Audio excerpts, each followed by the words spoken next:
I wanted to make a short series of videos about African tradition, Black African traditions. Why do I want to do that? Because I read in many comments and in some videos I watch that Black Africans truly believe that they civilized, for example, Europe, Greece, Egypt, and many other parts of this world.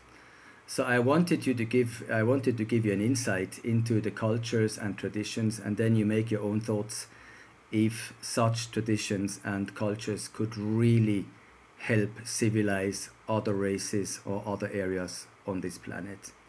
So let's start today with the Asante. This is a tribe, a big tribe in West Africa. Now it's Ghana.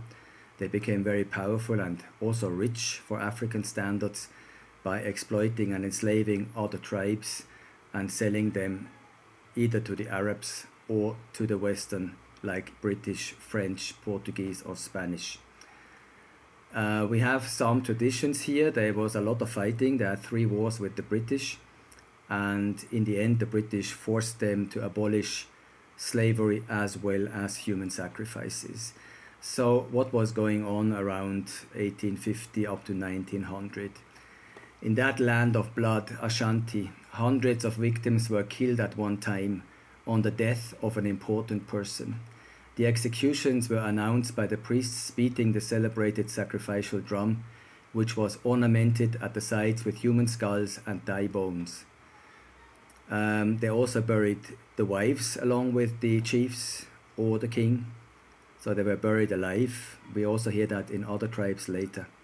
To prevent the victims screaming out or cursing the executioners, long knives or skewers were thrust through their tongues and cheeks.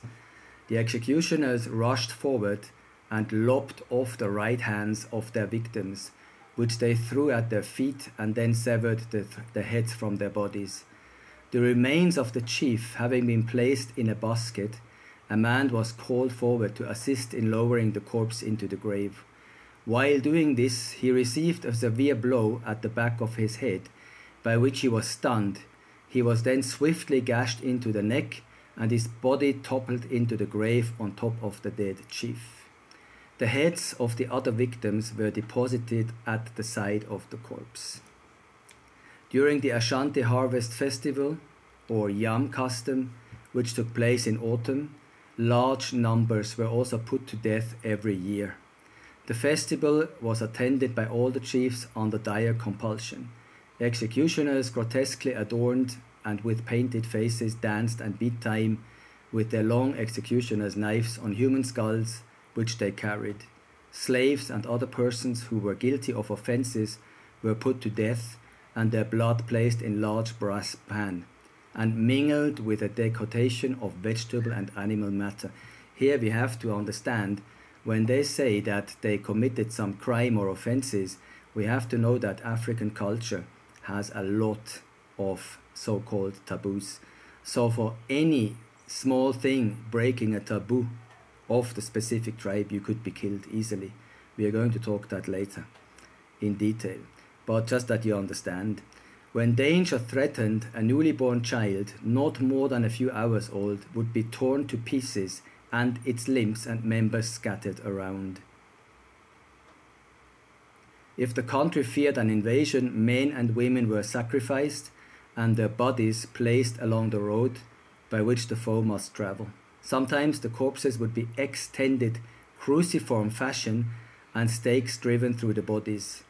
When the British under Lord Wolseley invaded Ashanti, the victims were placed along the road leading to the capital, with their severed heads toward their advancing foe and their feet toward Kumasi, which is another town. This was done because of belief of witchcraft. They believed that these tortured human beings would scare the enemy away. In the case of the British, it didn't work at all.